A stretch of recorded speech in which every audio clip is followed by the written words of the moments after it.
So here to solve this smash sums by Murat Can Tonta called 10's complement.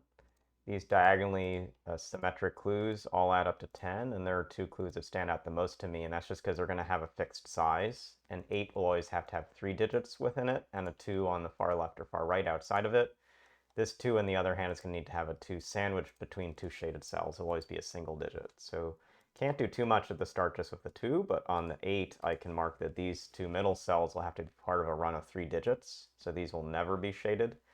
Marking that in, now coming back to this 2, the 2 needs a single digit space. And so we couldn't, for instance, mark this because that's not going to hide in a cell. So this will have to be unshaded. This will have to be unshaded. This cell will be shaded.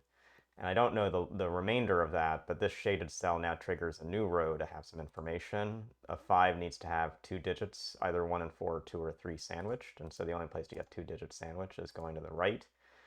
The 4 now will need to have either a 1, 3, or a 4 on its own shaded, but we can mark these off. And marking this cell unshaded, the 8 is now forced to look like this, with a 2 as the cell that's not, the digit that's not within the 8 clue. And that now will force this 4 to not be 1 and 3 coming up. It'll have to be 4 on its own going down, because 2 is not a valid digit within any of the available 4 sums. 6 can be 2 or 3 digits coming over, so one of these cells is shaded, but not the cells I'm marking in this way. Coming back to some things we know now, this 2 can't use this option anymore because the 2 is over there. So this is what gets shaded, and the 2 is in this intervening space. The 5 needs to be sandwiching 2 digits in the smash sums, and so it will take these cells.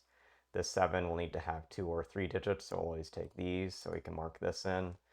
We've got a little bit of uncertainty with this 3 clue, but it has to be a single digit clue however it goes. So it's 3 on its own, and so 3 will be in one of these cells. And I think after we get through some of the summations, we'll sort of know what to do with the rest of that. So we'll start by seeing that this 6 has to be 2 with 4, and that leaves behind 1 and 3. But as we said, this 3 clue has to have 3 sandwiched between it, so the 1 must be on the left, the 3 over here.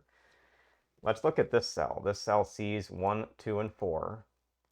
And if it were a 3, it wouldn't be able to be valid for this column clue. So the only option actually left for the cell is for it to be shaded. That gives us this as a 3. It gives us this as 2, 4, 2, 4. We can actually mark the last shaded cells in the grid now, which are these. That means that now coming for this row, we have 1 and 3 to place. Over here, we have 1 and 4 to place to get a sum of 5. That puts in a 2, puts in a 4. Last space for 1 and 3 in this row.